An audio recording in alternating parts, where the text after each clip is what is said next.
నమస్తే అండి, welcome to modern poet Madhuri's kitchen.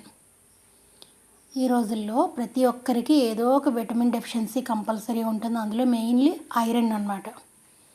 పిల్లలకి చాలా ఈజీగా లంచ్ బాక్సుల్లోకి ఇలా చేసి ఇచ్చేసాం అనుకోండి, మన ఇంట్లో ఎంతలా పెడదామని ట్రై చేసినా ఇంట్లో తినడానికి ఇష్టపడరు. ఇలా బీట్రూట్తో చాలా ఈజీగా చేసి పెట్టేస్తే వారంలో ఒక్కరోజన్నా సరే వాళ్ళ చేత తినిపించాలండి. Beetroot compulsory. నేనైతే ఇదే ఫాలో అవుతాను. బీట్రూట్ తొక్క తీసి సన్నగా తురిమేసేసి ఇలా కర్రీ చేసుకుందాం. ఈ తురమటం వల్ల వాళ్ళు కంగారుగా నమలాల్సిన అవసరం కూడా ఉండదు, ఈజీగా వెళ్ళిపోతుంది. ముందు ప్యాన్లో 2 స్పూన్స్ ఆయిల్ వేసుకొని, ఒక 1/2 స్పూన్ జీలకర్ర, 2 వెల్లుల్లి రెబ్బలు సన్నగా కట్ చేసినవి, బాగా చిన్నపిల్లలు అయితే పచ్చిమిర్చి వేయకండి, కారం వేయండి. కాస్త వేగనిచ్చి సన్నగా తరిగిన ఒక ఆనియన్, నేను 2 మీడియం సైజ్ బీట్రూట్కి ఈ రెసిపీ అండి.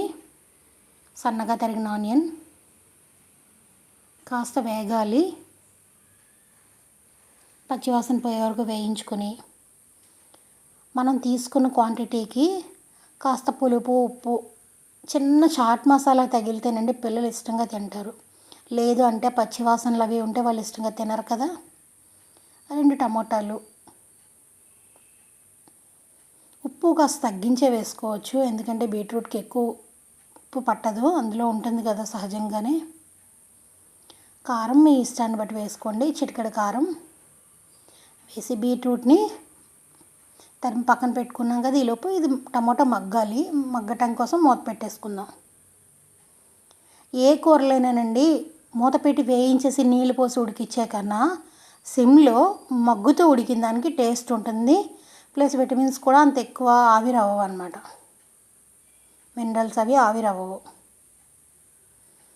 ఇప్పుడు తురుము పక్కన పెట్టుకుని బీట్రూట్ వేసుకుందాం. ఇలా తురపటం వల్ల బెనిఫిట్ ఏంటంటే మన త్వరగా అరిగిపోతుంది కూడా, పిల్లలకైనా పెద్దలకైనా ఎవరికైనా కూడా. ప్లస్ తినడానికి రోటీలోకి రైస్లోకి బీట్రూట్ ఇష్టపడండి ఎక్కువ పిల్లలు. రోటీ అనుకోండి మనలా రోల్ చేసేసి ఇచ్చేయచ్చు, బాక్స్లో కూడా ఈజీ క్యారీ చేయగలుగుతారు. ఈ కర్రీ వేగుతుంది, ఈలోపు మనం చపాతీ చేసేసుకుందాం. చపాతీ కానీ పుల్కా కానీ పూరి, మీకు రోజు ఒకేలాంటిది కాకుండా ఇవి ఇంట్లో మనం రాజ్మా వేసుకోవచ్చు, శనగలు వేసుకోవచ్చు, నానబెట్టి ఉడికించినవి బీట్రూట్ కర్రీలో కూడా యాడ్ చేయొచ్చు.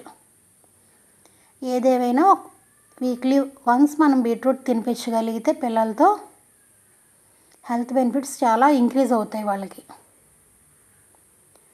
ఏముందండి, 1 స్పూన్ ఈ కర్రీ తిన్నా కూడా వాళ్ళకి కడుపు నిండుతుంది.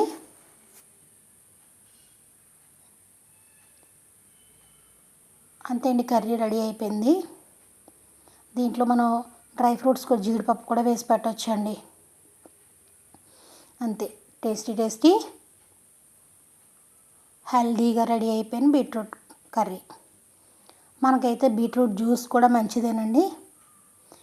కంపల్సరీగా వారంలో ఒకరోజు పిల్లల చేత తినిపించాల్సిన బాధ్యత మనదే కదా. మరి ఇలా చేసి వాళ్ళ చేత తినిపించండి.